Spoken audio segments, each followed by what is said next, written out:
todo y que desde nuestros espacios podemos impulsarte para tener el poder de transformar, movilizar e influir en los cambios que realmente importan. ¿Y tú? ¿Somos en la transformación? Universidad Metropolitana de Ciencias de la Educación, el poder transformador de la educación.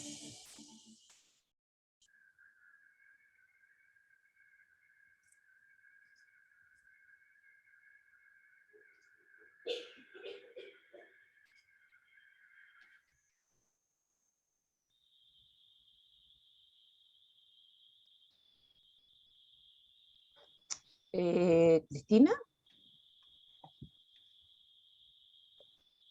Bien. Muy buenas tardes a todas, todos y todes. Les damos la más cordial bienvenida a la tercera jornada del Seminario Permanente de Investigación y Extensión en Educación No Sexista e Interseccional de la Historia, las Humanidades y las Ciencias Sociales. El objetivo principal de este seminario es generar espacios de reflexión, diálogo, participación y análisis interdisciplinarios desde la Facultad de Historia, Geografía y Letras de la UNCE, con otras facultades e instituciones educativas nacionales e internacionales, con miras a responder a las demandas ciudadanas sobre la necesidad de promover espacios de equidad e igualdad de género interseccional en la educación.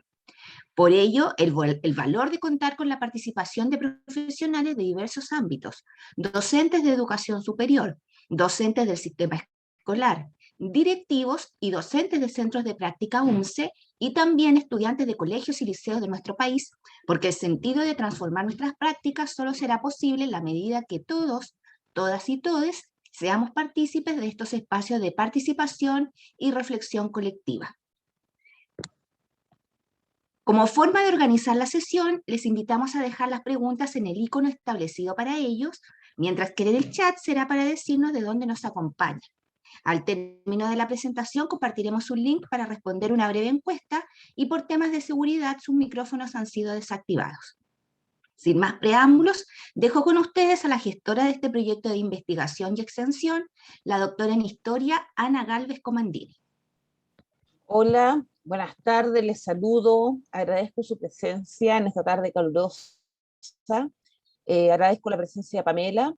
Antes de presentarla, les vamos a dar una información que es importante y que para nosotros también es rico darla, ¿no? Que es la posibilidad de poder sortear, ¿no? Entre los y les asistentes algunos de estos 3 libros. No es que cada persona se vaya a llevar los 3 libros juntos, no.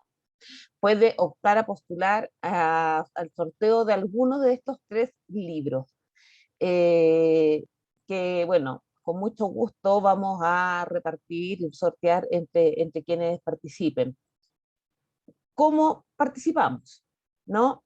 Bueno, haber asistido al menos a 3 sesiones del seminario de este periodo 2021 y tienen que seguirnos en nuestra cuenta de Instagram, Educación No Sexista, seguirnos en Facebook y comentar en la publicación donde van a estar los libros, la imagen de los libros que les mostré recién, me quiero ganar un libro, y compartir la publicación.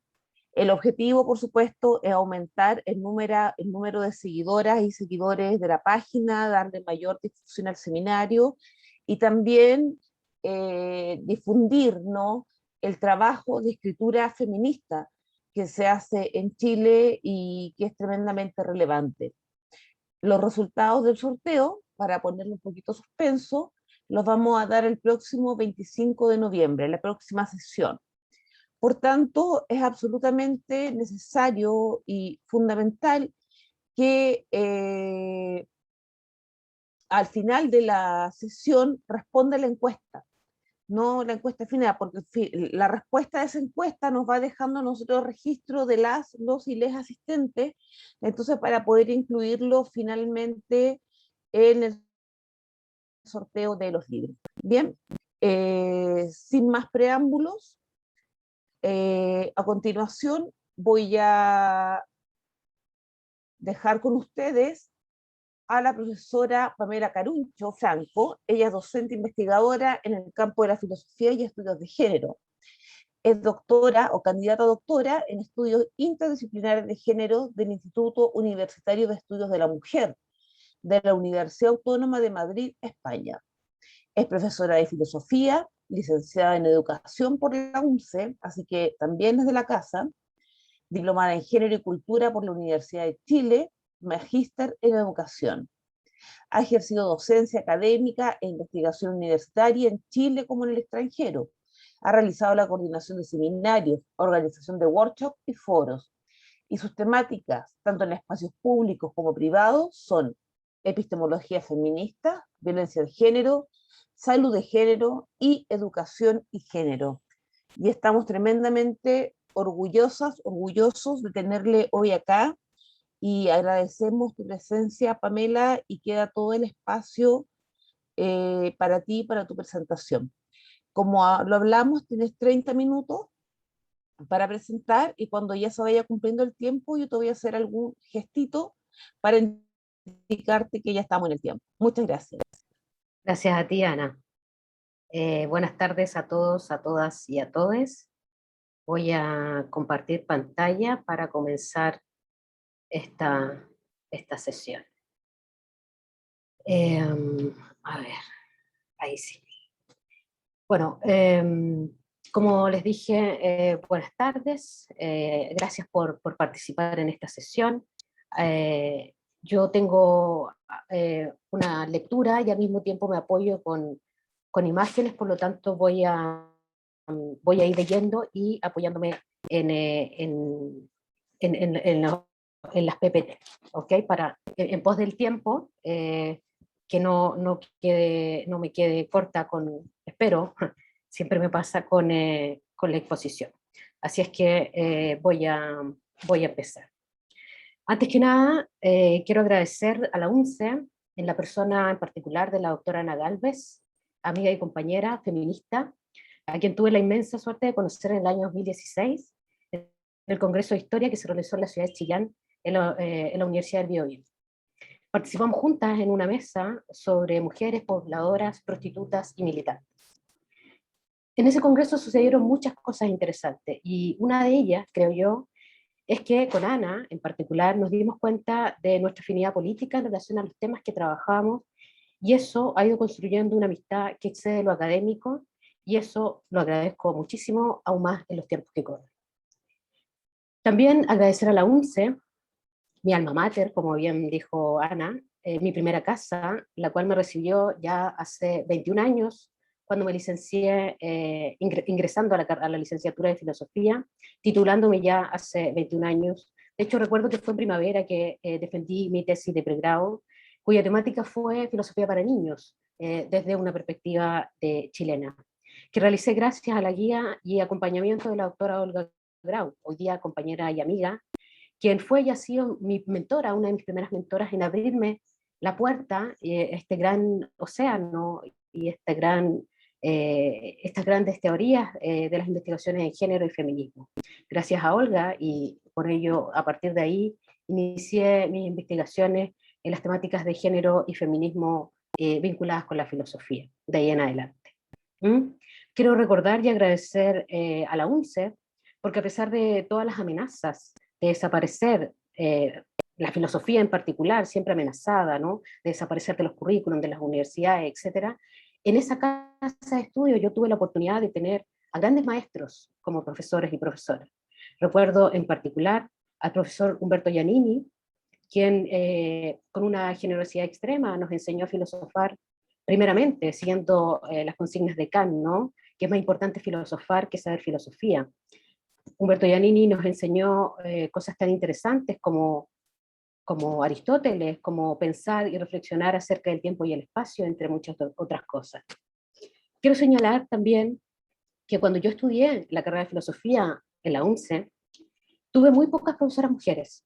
En particular destaco a Olga, porque la recuerdo y fue mi gran mentora, pero hubiera deseado tener docentes en paridad, ¿no?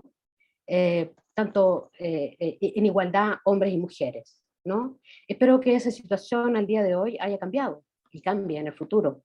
Pues sé que la Escuela de Filosofía de la UNCE hoy día tiene una gran filósofa como es Alejandra Castillo, pero desconozco si hay paridad en la docencia de la escuela. y no solo en la Escuela de Filosofía, sino, diría yo, en todos los departamentos de la UNCE, de la pedagogía, porque a esta altura es deseable, y en el contexto al cual asistimos, que la Universidad Pedagógica de Chile tenga, con una rectora a la cabeza, también exista paridad y representatividad de las minorías en su cuerpo académico. ¿Mm?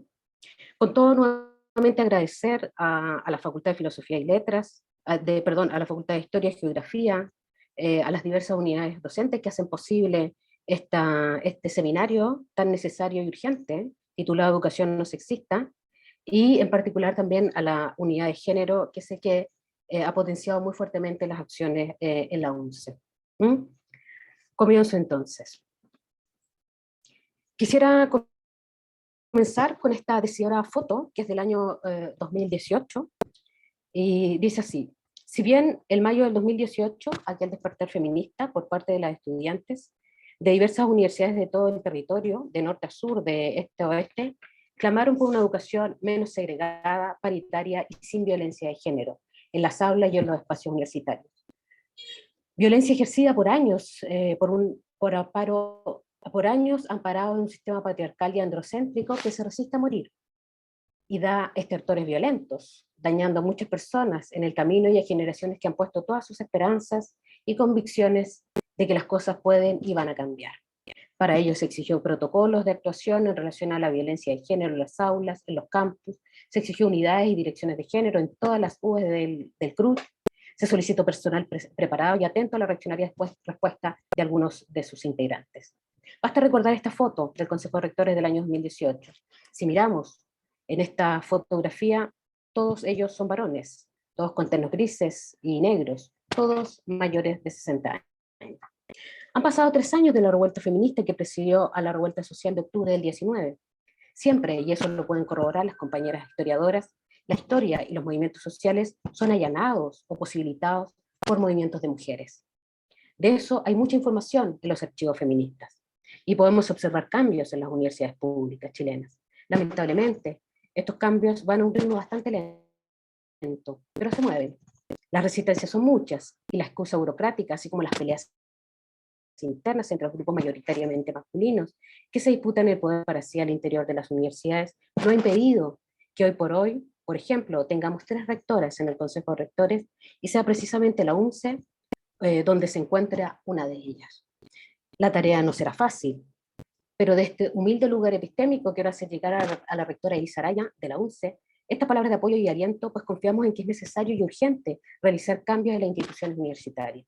Vaya nuestro respaldo y nuestra esperanza en este proceso. Consideramos que un seminario como Educación no sexista como este ayudan a contribuir en este cambio de prácticas.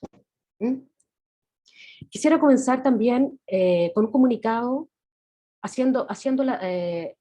quisiera comenzar esta comunicación haciendo una declaración de principios a propósito del momento que estamos viviendo en relación a la solicitud de nombres y recursos asignados, que siempre son pocos, a quienes ejercemos la docencia e investigación en teorías feministas y transversalidad de género. Y esta declaración dice así: quienes nos dedicamos a las teorías feministas y transversalidad de género, quienes nos dedicamos a los estudios de género y los feminismos, estamos comprometidos con una transformación de la sociedad en base a la igualdad como piso mínimo para lograr esta transformación. Por lo mismo, entendemos a la educación como una de las herramientas fundamentales para lograr esta transformación de mundo. Nosotras, nosotros, nosotros, no hacemos ideología de género, concepto introducido por las estructuras más conservadoras del globo y que intentan desinformar y deformar la realidad a la que asiste toda la ciudadanía del mundo, en todas las lenguas, en todos los territorios y en todos los rincones. No es el momento aquí, dado el tema que nos convoca, para explorar y aclarar las diferencias entre ideología y adoctrinamiento, entre reflexión y comprensión con base en los derechos humanos. Solo señalar que estas teorías que se investigan y desarrollan en las academias son temas políticos, son temas de debate y discusión pública, y que se ponen al servicio de los ciudadanos y ciudadanas para construir sociedades más democráticas, pluralistas y deliberativas. Por lo mismo, a lo largo de toda esta comunicación, escucharán muchas veces el verbo construir, y estará llena de preguntas, pues la tarea de la filosofía, yo me considero filósofa, es realizar cada vez mejores preguntas para colectivamente construir las tan anheladas respuestas. Me gustaría comenzar por definir algunos términos que aparecen en la pregunta que titula esta charla. ¿Cómo se construyen las identidades de género? Si buscamos en cualquier diccionario normal, filosófico o en cualquier repositorio, vamos a encontrarnos con las siguientes definiciones. Vamos a encontrar que la palabra identidad proviene del latín que significa uno mismo y que nos sitúa como sujetos únicos, irrepetibles y autónomos, ¿no?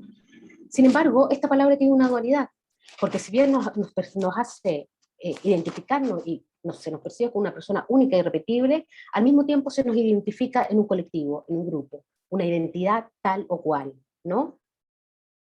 Por otro lado, vamos a encontrar en el título de esta charla la palabra género, que también vamos a conocer, y eso ya está más o menos acordado, directamente acordado desde los años 80, que vamos a entender el término género que se utiliza para describir y analizar las características de hombres y mujeres. Siempre vamos a hablar, ojo, en esta charla, desde un contexto binario, ¿ok? Lo advierto porque voy a basarme en esa estructura primeramente, ¿no? Entonces decíamos que el término género se utiliza para describir y analizar las características de hombres y mujeres que están basadas en factores sociales. Vamos a ir sobre esto durante la charla. También vamos a encontrar el término sexo, ¿no? Que se refiere a características que vienen determinadas biológicamente en la corporalidad de todo, valga la redundancia de los cuerpos. Pero también decir que el sexo no determina nuestra identidad, ni la orientación, ni nuestro deseo sexual. Eso también tenemos que tenerlo muy claro. Y por último, la palabra construcción, que aquí me gustaría centrarme mucho porque es justamente pensando en docentes, en académicos, en futuros profesores, profesoras, que tenemos que tener muy claro la palabra construcción porque es aquí, es a partir de este verbo, donde podemos introducirnos de manera mucho más plena, mucho más seguro a las temáticas de género y diversidad, ¿no? Quiero que entendamos que la palabra, el verbo construcción, nos figura en términos, nos habla de edificaciones, de construcciones que si bien podemos armar social, culturalmente, material y simbólicamente, pero también las podemos desarmar y construir otras. Y por eso el concepto, el término, el verbo construir me parece significativo en las temáticas y en las teorías de género, ¿no? Como nos dice acá, que en términos figurativos la construcción es la edificación de un concepto o pensamiento, como por ejemplo la construcción de la realidad, la construcción del pensamiento filosófico, la construcción histórica de una sociedad. ¿No es cierto? En ese sentido, la pregunta que aparece siempre es, ¿pero cómo se construye? ¿No? ¿Y quién las construye? ¿Quién acuerda? Una pregunta muy antigua, filosófica, ya desde Sócrates, pasando por Nietzsche, hasta todas las teóricas feministas, ¿no? Que nos preguntan de alguna manera, y preguntan, ¿cuál es el origen? ¿Quién arma? ¿Quién articula? ¿No? ¿Dónde se inscribe? Que para algunos esa inscripción está escrita en piedra, y para otros pensamos que no está nada escrito en piedra, y todo es una constante construcción, ¿no? Entonces, para introducirnos a tratar de indagar o responder esta pregunta, el cómo se construyen estas categorías, la respuesta es a partir de tres grandes momentos o estructuras al interior de la misma construcción. Y estas son las representaciones sociales, vamos a ir sobre ello, la división del trabajo sexual, es decir, quién hace las tareas y los roles, ¿no es cierto? Y como la heteronormatividad y la exclusión, es decir, nosotros binarios somos los que estamos dentro de este paraguas de la sociedad que determina unas tareas asignadas para otros y que se representan a partir de la construcción social. Todo esto se construye y crea lo que vamos a entender por el sistema sexo-género, ¿no? A ver, acá me pasa que eso, por el sistema sexo-género. Entonces, lo que vamos a abordar de ahora en lo que queda de la charla es de qué estamos hablando cuando hablamos de un sistema de sexo-género, que es el que de alguna manera fundamenta o articula la construcción de lo que vamos a entender por sexo-género a partir de estas tres estructuras, que es la representación social del género, la división sexual del trabajo y la heteronormatividad y exclusión. ¿Ok? Entonces, vamos a entender sexo-género, y no no, esto lo dicen ya las teóricas a partir de la tercera ola del feminismo, desde los años 80, en particular Gayle Rubin, una historiadora norteamericana, que ella establece, después de una serie de discusiones, investigaciones entre los colegas, a partir además de todas las lecturas que devienen de Michel Foucault, etcétera, y ella va a establecer, y va a quedar como un acuerdo, ¿no es cierto?, que existe un sistema, que vamos a denominar sistema sexo-género, que es el conjunto de disposiciones por lo que una sociedad, es decir, la sociedad en general, transforma la sexualidad biológica, es decir, los cuerpos, en productos de la actividad humana, el cual satisface las necesidades humanas, es decir, distribuye las tareas y dice, tú mujer tienes que dedicarte a parir, a reproducir, a cuidar, tú hombre tienes que salir a la guerra, participar en el espacio público y te toca ser el proveedor, por ejemplo, ¿no es cierto? A todo esto se construye, dice Gayle Rubin, a partir de este sistema que son productos de la actividad humana histórica. Es decir, desde el principio de los tiempos, este sistema se articuló y se organizó entre las distintas sociedades que fueron desarrollándose y evolucionando en los distintos momentos de la historia. Ahora, uno de esos momentos que articula el sistema sexo-género, como les decía, son las representaciones sociales. ¿Y qué son las representaciones sociales? Bueno, aquí las investigadoras en particular de las áreas de educación y psicología en particular, nos van a decir que todo ser humano, todo sujeto, entra a la vida social, entre comillas, a partir de dos momentos de socialización. Una socialización primaria, que es la infancia, que es el primer momento de vida, de los 1 a los 3, 4 años, ¿no es cierto?, donde nosotros empezamos a adquirir y a observar cómo se compone nuestro espacio nuclear, quiénes nos crían, de quiénes está compuesta nuestra familia, nuestros amigos, nuestros vecinos, y de alguna manera los ritos que tiene este lugar en el cual somos nacidos, ¿no? Y por otro lado, una socialización secundaria que ya directamente se inserta, o somos insertos en ella, a partir del momento en que somos escolarizados, que entramos al momento de la escuela, ¿no? Es decir, a partir de kinder ya entramos a todo un sistema que está organizado, donde tenemos que cumplir reglas, normas, vestimenta, y que algunas veces choca con esta primera socialización y esta relación de la socialización primera, socialización secundaria, nos van a decir una investigadora como Esperanza Bosch, catalana, que existe además una socialización, esto produce la socialización diferenciada, que es la iniciación a la vida social y cultural, influido por estos agentes socializadores que están en la primera infancia y cuando somos ingresados, valga la redundancia, al sistema educativo, al sistema formal. Ahí se adquieren, nos van a decir las investigadoras, identidades diferenciadas de género. Ahí empiezan a articularse los roles, los estereotipos que conllevan estilos cognitivos, actitudinales, conductuales, códigos axiológicos, es decir, normas morales, y estereotipos que asignan conductas para cada género. Si ustedes miran la imagen acá, la niña y el niño ya están socializados diferenciadamente, pero están también marcados con que al niño le tienen que gustar los robots, las pelotas, y a la niña las muñecas, los ositos, los juguetes más blandos. Sin embargo, ellos piensan de manera interna que los juguetes podrían cambiar y que también desean el juguete del otro niño, ¿no? Pero la socialización diferenciada impide que eso pueda ser explícito y que avance de manera fluida en la niñez, en los cuerpos, en la vida, en el tránsito hacia la vida adulta. Asimismo, quiero mostrarles a propósito, siguiendo con el tema de la representación, porque es la representación del mundo que nos va a circular y nos va a mostrar cómo debemos ser y estar en el espacio social que nos toca vivir, ¿no?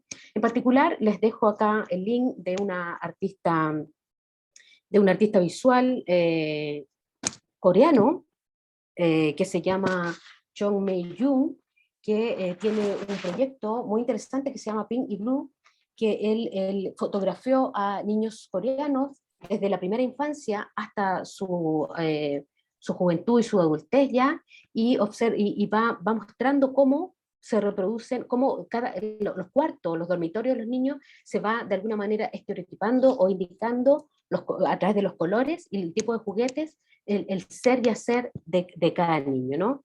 Este artista visual coreano, que durante 19 años ha retratado los cuartos dormitorios de niños y niñas coreanas, retratando estereotipos en este proyecto titulado Rosa y Azul, que desde el 2012 está trabajando en este proyecto con una serie de fotografías en curso.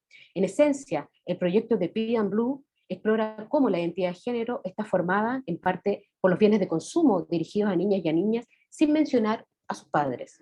La tesis fotográfica evalúa cómo las asociaciones culturalmente aprendidas de rosa y azul se inculcan desde una temprana edad, pero también pueden adaptarse y desaparecer con el tiempo. Porque es muy interesante ver esta fotografía a lo largo del tiempo, como cuando ya estos niños son adolescentes y jóvenes, los colores continúan, pero va cambiando el amueblado, entre comillas, el tipo de juguetes y lo que opera. Sin embargo, los colores permanecen. Entonces es interesante hacer ese recorrido y mirar a este artista como la representatividad de los estereotipos, ¿no?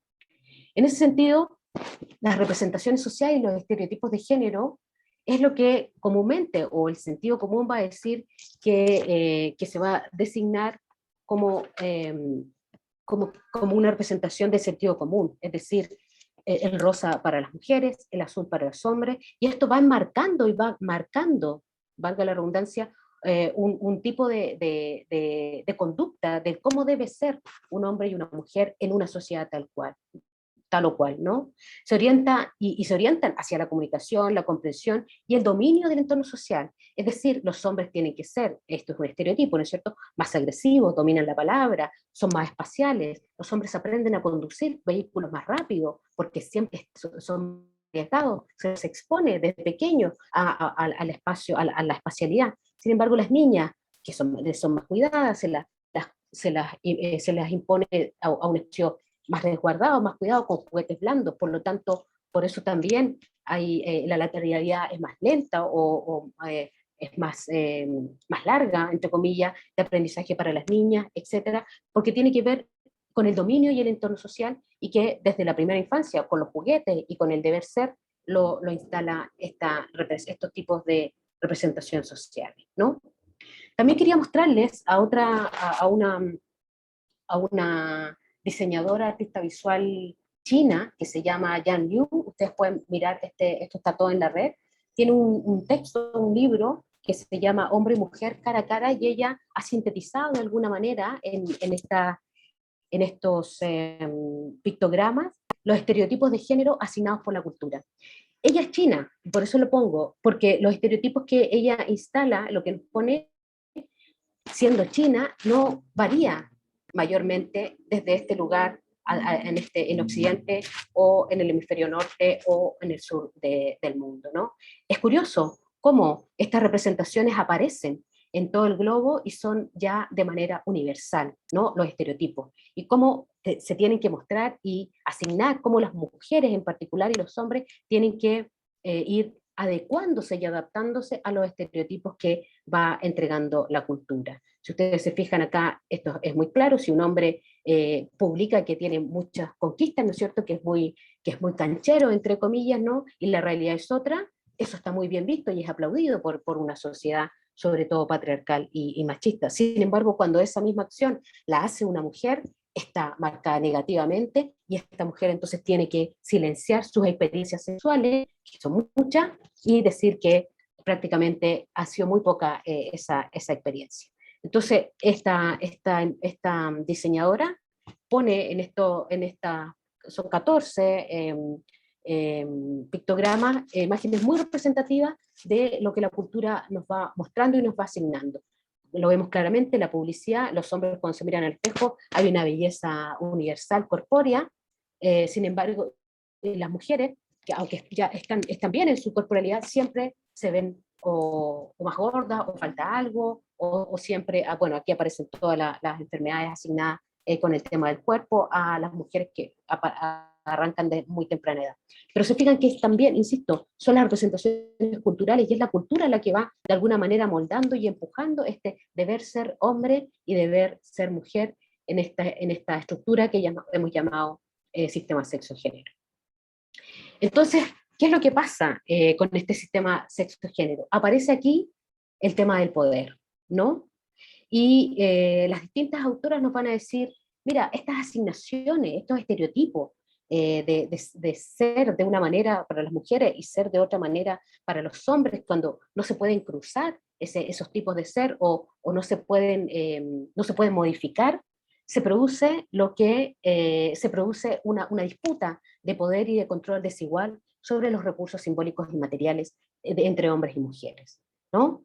Lo sabemos hasta hace muy poco, en los años 60, las mujeres que acceden al contrato matrimonial o en los años anteriormente, las mujeres no tenían acceso, por ejemplo, a los recursos, a tener cuenta corriente, a tener propiedades. Tenemos toda la data de los archivos judiciales donde las mujeres solteras no pueden acceder, no podían acceder en la herencia por infinitas temáticas, por infinitas miradas más que temáticas de una cultura machista, patriarcal y androcéntrica que justamente establece un control desigual de los recursos. Y es a eso lo que apuntamos cuando hablamos de las teorías de género y modificar y cambiar la cultura porque está esa disputa de poder, ¿no?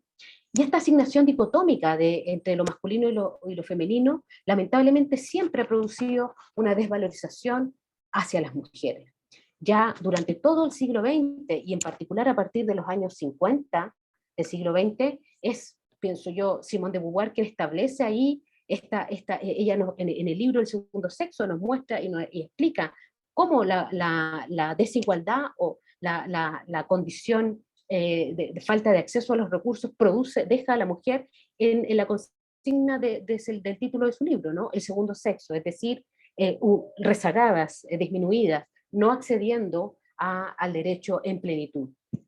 Durante finales del siglo XIX, principios del siglo XX, recién tenemos toda la historia de los feminismos, la primera ola de las sufragistas, ¿no es cierto? Recién las mujeres tuvimos acceso en plenitud al sufragio universal, en el caso chileno, a mediados de los 50, y así en Latinoamérica, hasta hace muy poco en términos históricos, si ustedes lo piensan. Y eso implica una falta de acceso al poder y que está limitado por la cultura, ¿no? Y eso también pertenece a lo que vamos a entender por sistema sexo-género. Y en estas relaciones asimétricas de poder, nos van a decir las investigadoras que por eso mismo en la sociedad hay que revelar, hay que mostrar que existe una jerarquía entre los sexos, siendo minusvalorado el sexo femenino, ¿no? En esta asimetría que aquí se muestra lo que hay que propender, y espacios universitarios, en las academias, en la calle, en los espacios públicos y privados, tenemos que propender a esta altura, hoy día siglo XXI, segunda década del siglo XXI, a una equidad efectiva, sustantiva, en esta asimetría del poder. Eso es lo que apuntamos cuando hablamos de teorías de género, que hablamos de feminismo, ¿no? No hablamos de volcar y ser unos mejores que otros, hablamos de un piso mínimo de igualdad a la altura de los tiempos que hoy día corren, ¿no? Habla de la disputa de mirar y transformar estas relaciones del género, entendiendo el género siempre como un concepto relacional, ¿no? Porque si hay una asimetría de poder, lo que genera, lamentablemente, también hacia las mujeres es la violencia contra ellas mismas, ¿no? La asimetría de poder genera violencia contra las mujeres. Yo dejé aquí un link que por temas de tiempo no lo vamos a alcanzar a ver, lo dejo para que ustedes lo puedan ver. Es muy claro, es un corto bien humorístico de español que se llama No te ha pasado. Me gustaría que en algún momento lo pudieran ver y también sirve para, como recurso didáctico, dialogar, conversar en una clase, en los sucesivos espacios educativos que ustedes hagan. Vamos al segundo punto de esta estructura de las relaciones del sistema sexo-género. ¿Cuál es? La división sexual del trabajo. Si bien antes hablábamos de las representaciones del género, hoy día vamos a hablar, tenemos que abrir y mirar de qué estábamos hablando cuando hablamos de la división sexual del trabajo. Y para ello me voy a tomar de una autora ítalo-norteamericana, Silvia Federici, que escribió hace muy poco, ha publicado este libro, El Calibán y la Bruja, Brujas, donde ella establece los orígenes históricos de la división sexual del trabajo y lo enlaza con el capitalismo, ¿no? Su hipótesis es que el capitalismo surge a partir del ataque genocida contra las mujeres, materializada en la ejecución de la Casa de Brujas, al finalizar la Edad Media, y hay un tránsito, ¿no?, de la Edad Media a esta modernidad, a este renacimiento, primeramente, ¿no?, donde ella establece que justamente ahí donde entra el sistema capital y descansa hasta el día de hoy sobre los hombros de las mujeres, a partir del trabajo reproductivo no remunerado, ¿no?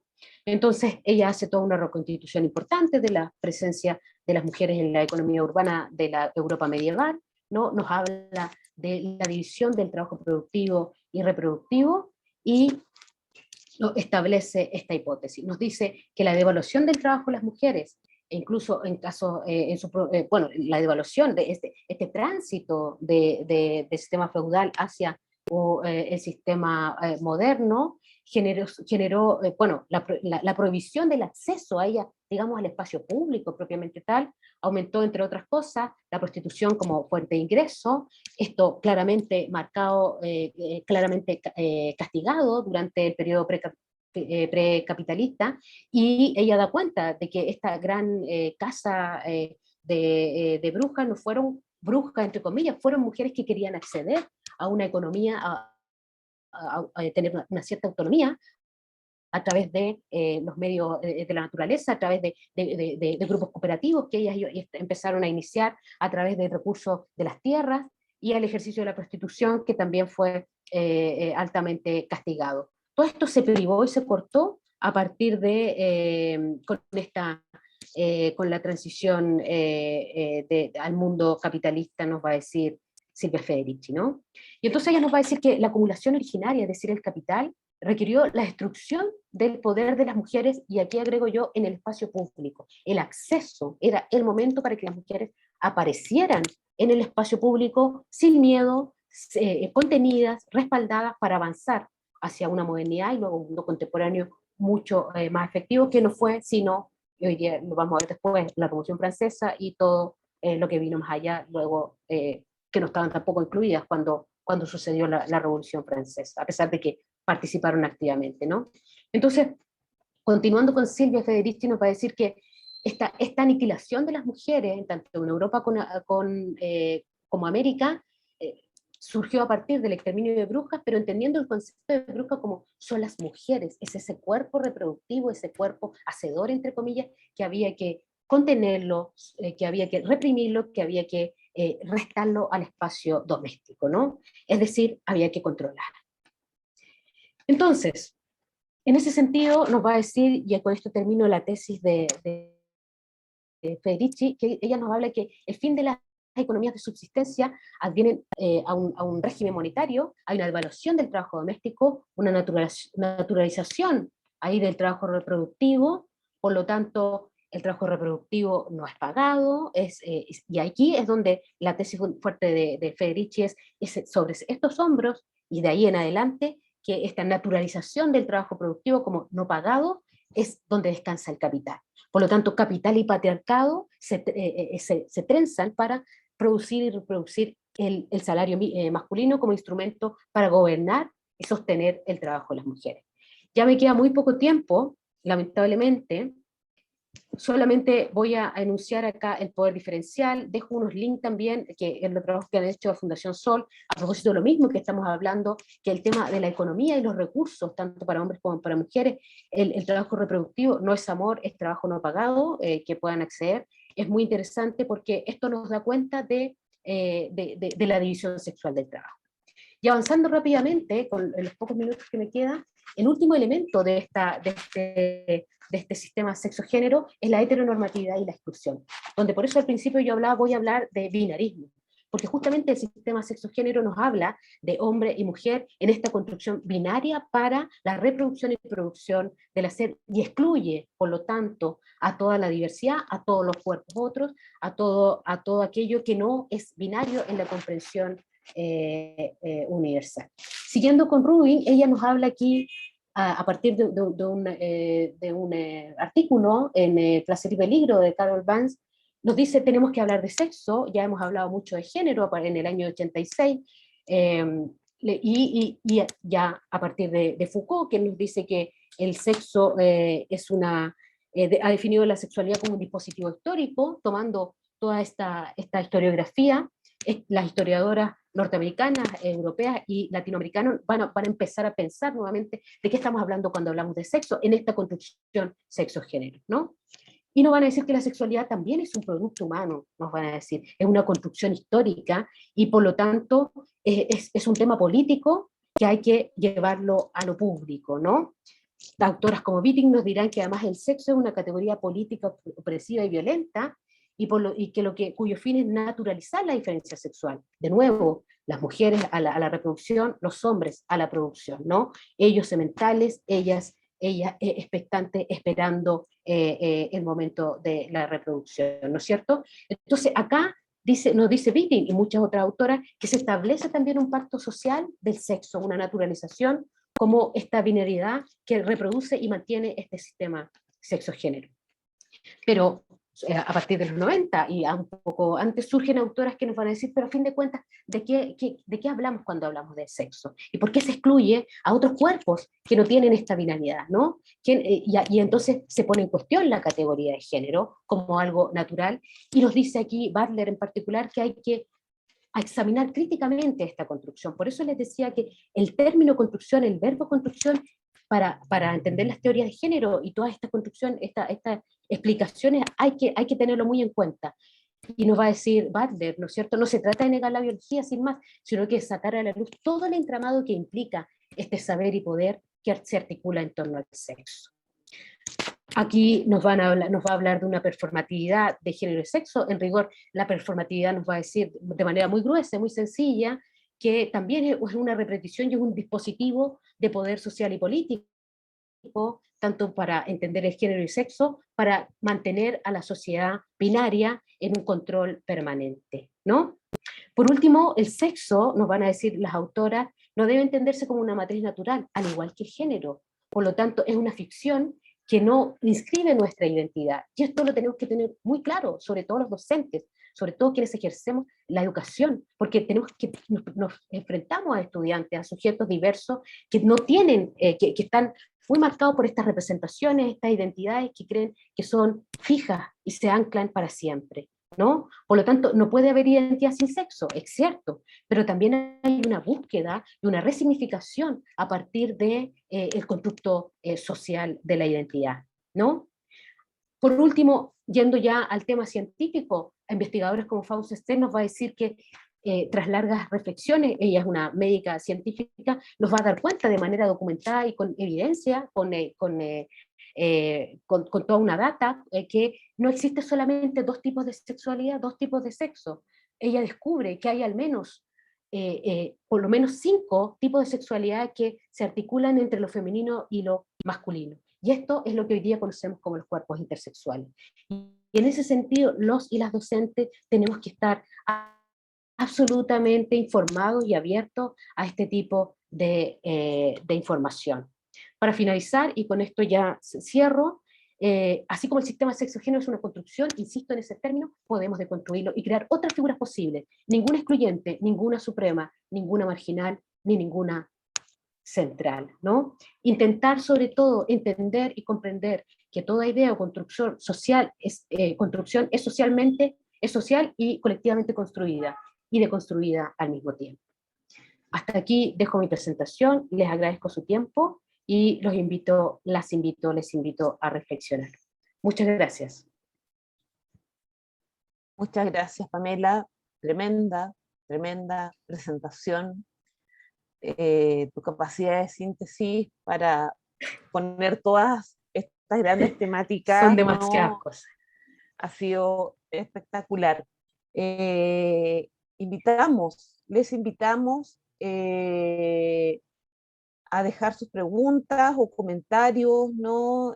Con respecto a lo que Pamela ha expuesto, que ha sido tremendamente enriquecedor e interesante, sobre todo para los y quienes nos dedicamos a la pedagogía, finalmente. y una universidad que es formadora de formadores y formadoras.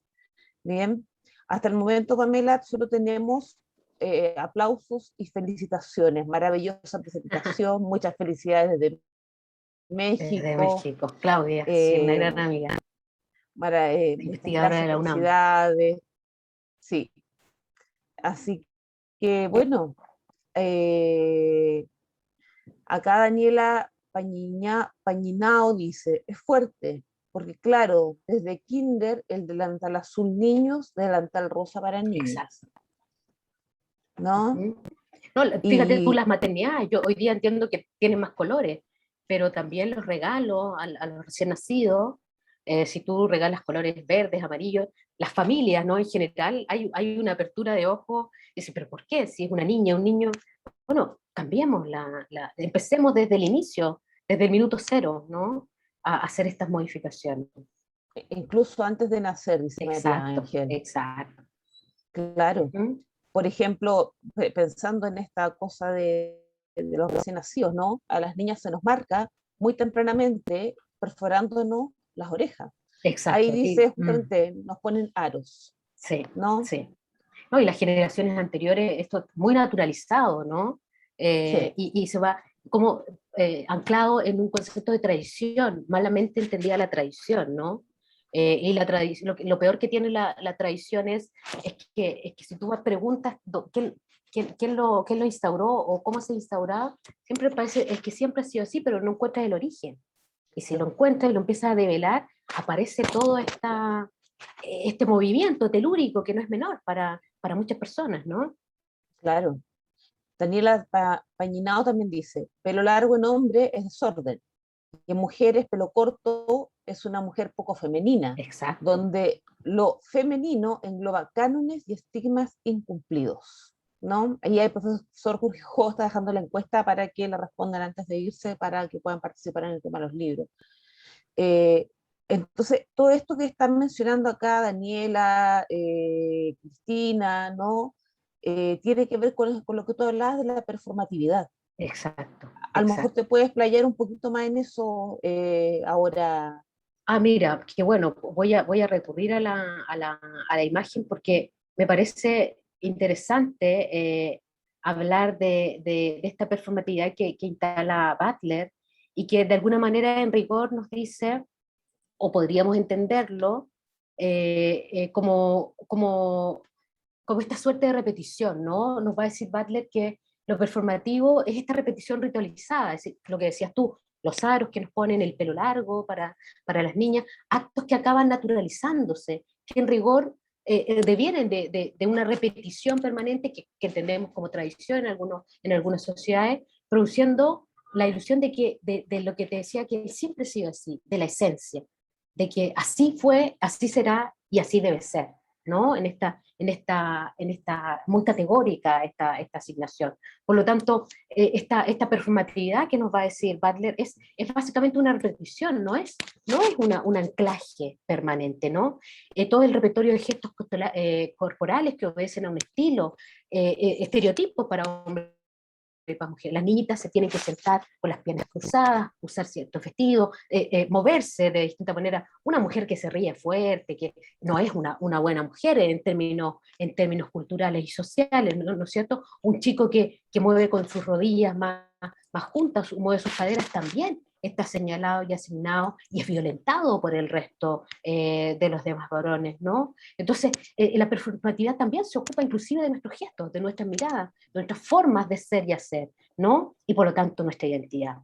Y en ese sentido, aquí también nos dice Butler, pero esto no es solo con la materialidad de la disposición corporal de los cuerpos en una sociedad, el discurso de la palabra, el poder del discurso, ¿no? Para producir acciones y enunciaciones, es decir, por eso la visibilización es muy importante, por eso la representatividad es necesaria, que estén todos los colores, todas las regiones, todas las religiones, todos los acentos en un mismo espacio, todos los lugares. Hoy día el proceso que asistimos, como esta creación de la nueva constitución política chilena, es justamente, yo creo que es el ejemplo para decir, aquí estamos realmente todos, ¿no?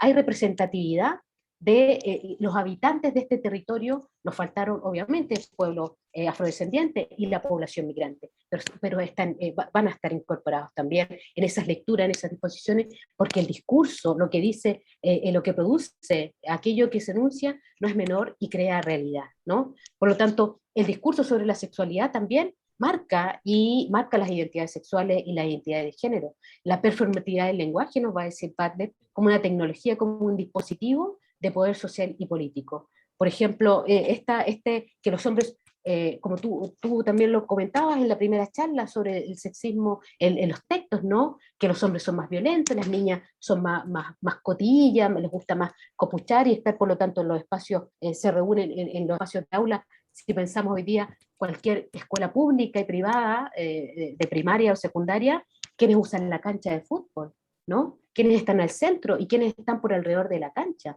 Hay ejercicios interesantes de movilizar esos espacios. Eso también pertenece a la performatividad de género y el sexo, nos va a decir Butler, ¿no? Y en ese sentido, es por eso que tenemos que, como docentes, como formadores, como ciudadanos, insisto, acá hay una responsabilidad ética y social de ocupar el espacio, ¿no? De darse cuenta en lo propio, en lo urbano, en el metro, en la calle, en los espacios educativos, en la institución, cómo opera, ¿no? Estas figuras de este sistema que llamamos sexo-género.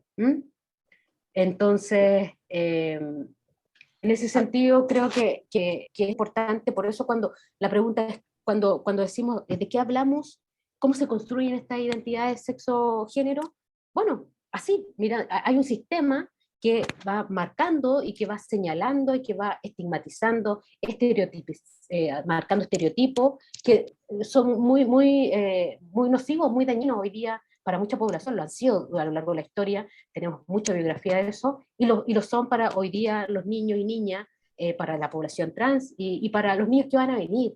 Es decir, tenemos que abrir un espacio educativo, cultural, social, distinto, diverso, que contiene, que les da seguridad sobre todo. Por eso también me parece muy interesante y estoy muy expectante con la experiencia que damos en este seminario sobre esta escuela multigénero, ¿no? El Colegio de Sí, Independencia. Creo que Eloísa Díaz. Eloísa Díaz. Creo que quiero ver esa charla porque me parece interesante. Por una parte, triste que tenga que existir un colegio multigénero para que ahí en ese espacio se sientan acogidos esa población, porque en otros lugares son absolutamente vulnerados y violentados.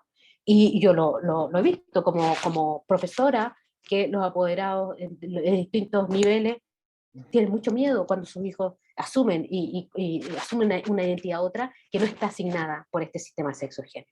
¿No es cierto? Por el binarismo Exacto. sexual, justamente, Exacto. no encaja. Yo creo que con todo lo que acaba de señalar también le responde la pregunta, ya respondiste la pregunta a Ina Navarro, que dice, ¿cómo abrir estos espacios de información y reflexión en los espacios educativos? Ya que también las visiones que tengamos de esta temática pueden impactar en la manera de enseñar, por ejemplo. Yo creo que Pamela lo acaba de explicar sumamente bien.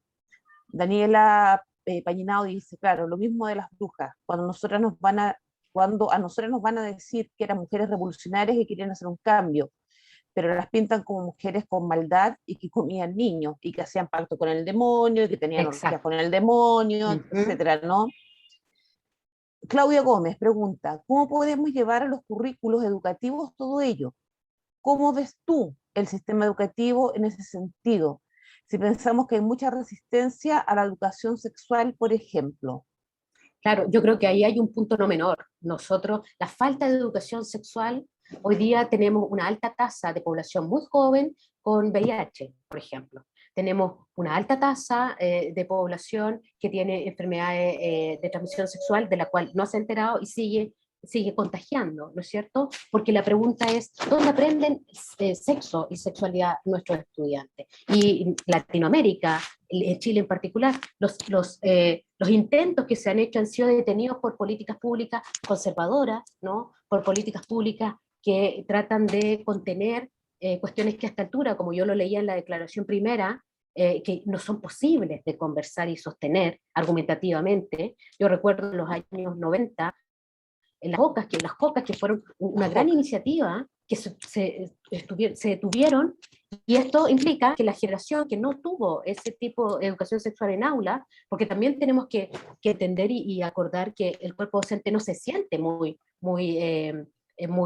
sostenido ni valorado para enseñar educación sexual, ¿no es cierto? Pero aquí tenemos todo un sistema de educación pública, de corporaciones privadas, de corporaciones municipales, que de acuerdo a su lineamiento ideológico, entre comillas, de ser más o menos progresista, más o menos conservador, que detiene claramente cualquier movimiento de ejercicio que pueda ser un colectivo de docentes o que hayan indicaciones directamente desde el ministerio o desde las corporaciones para enseñar educación sexual en las escuelas. ¿De qué manera? Bueno, aquí tienen que ser las políticas públicas educativas principalmente, es decir, una declaración política y real de lo que significa educación sexual y las consecuencias que ello tiene con toda la data que tenemos hoy día. Es decir, población muy joven con VIH, población que tiene maltrato y violencia en el pololeo desde muy pequeño, población que abusa y viola de manera sistemática, es como una parodia o algo naturalizado, ¿no es cierto?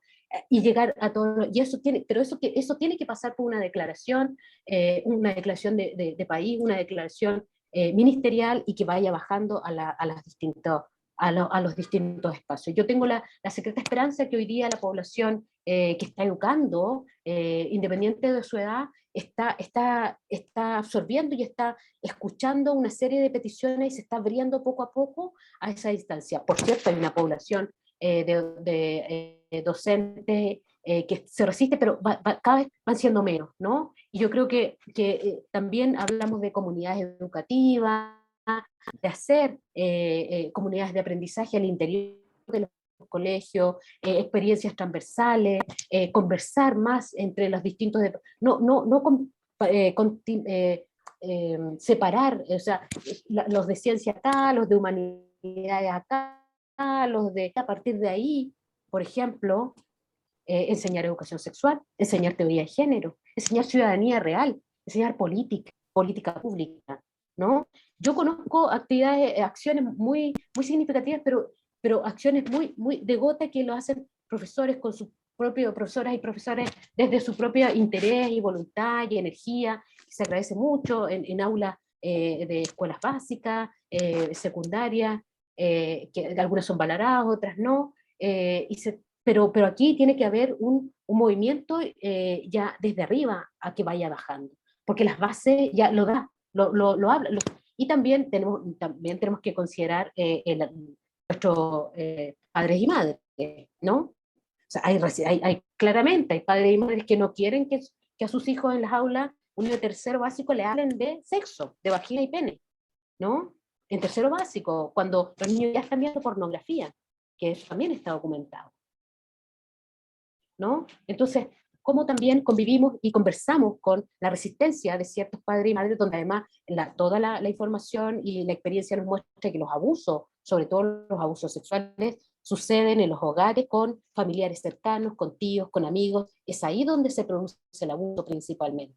¿Qué hacemos con eso también? ¿Qué hacemos con esta violencia y esta vulneración? Aquí el tema, Patricia Muñoz, la defensora de la niñez, ahí también esos espacios juegan un rol muy importante en este cruce con los ministerios de educación, con la escuela, porque es necesario desde ahí esa declaración. Si no tenemos esa declaración, perdemos. Sí, hay otros comentarios, se los voy a leer.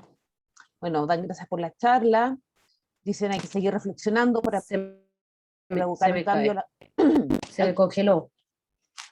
Yo te escucho. ¿Me escuchas ahora?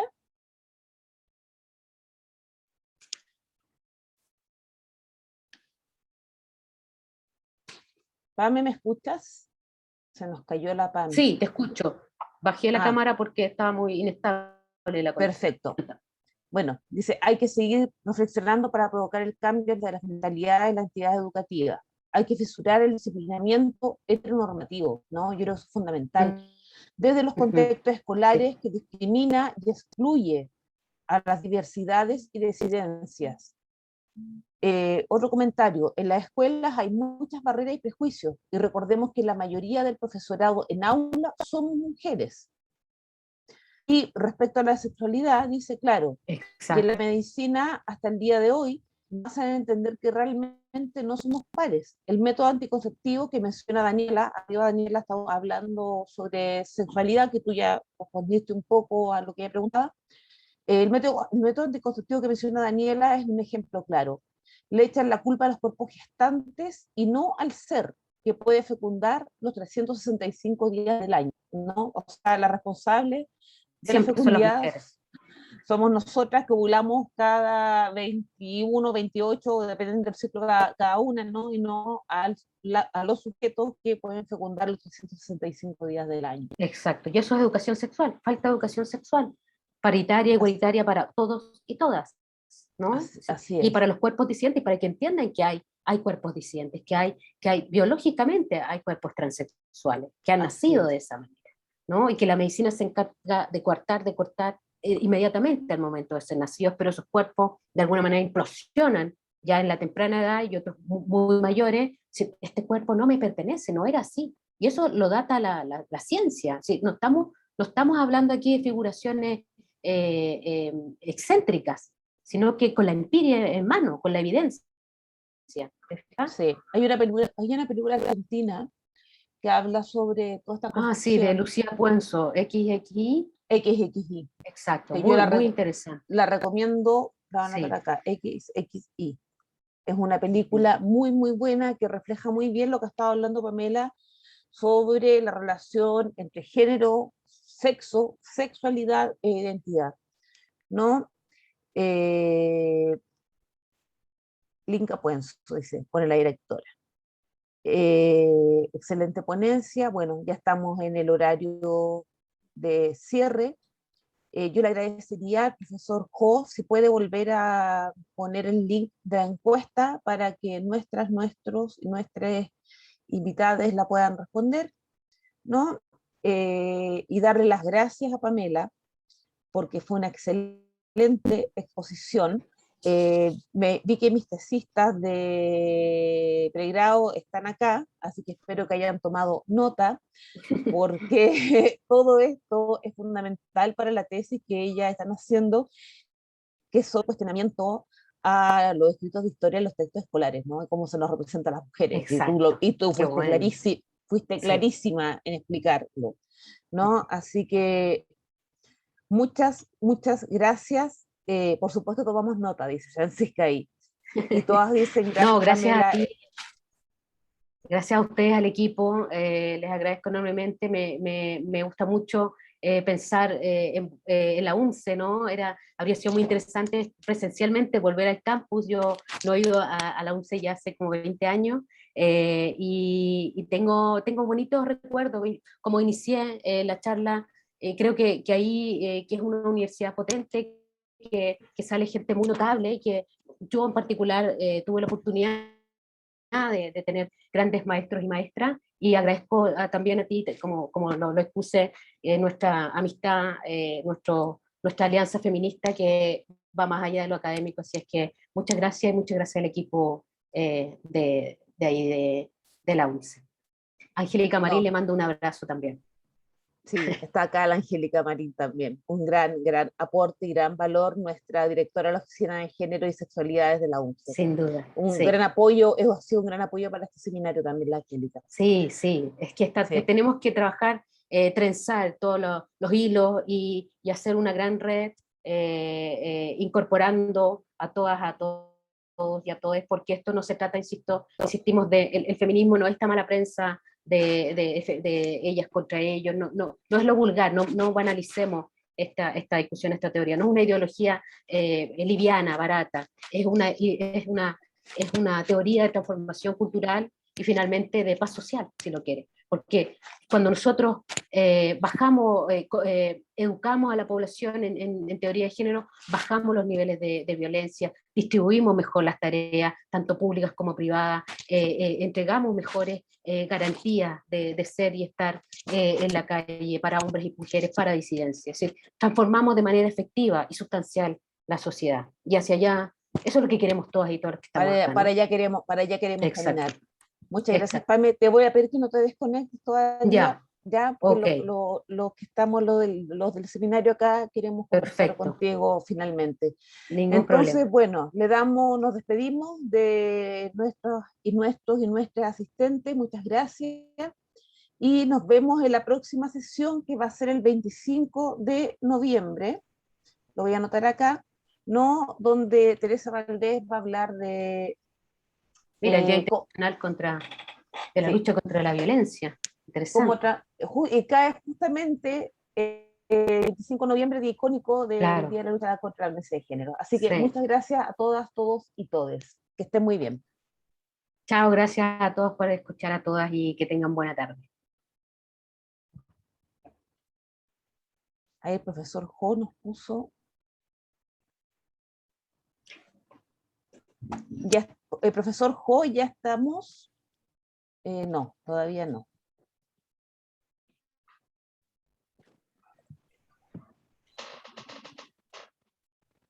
Está el Todavía video. no.